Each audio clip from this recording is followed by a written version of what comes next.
It may seem odd to celebrate a feast about the birth of Jesus during the season of Lent.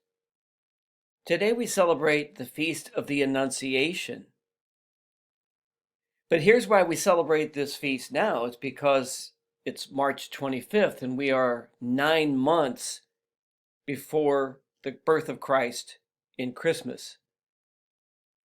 And so while it may seem odd to celebrate a feast about Christmas during the season of Lent, still the message of today's feast applies at all times.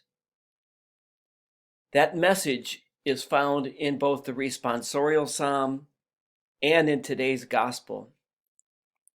The response to the first reading is, "Here I am, Lord. I come to do your will."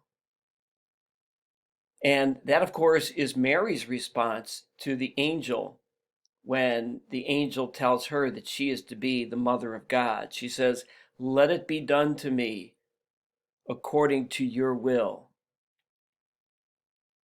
And so today, let us ask for the courage and the openness, the peace of mind and heart and soul that it takes to fully embrace God's will, to live it to the fullest today and each day.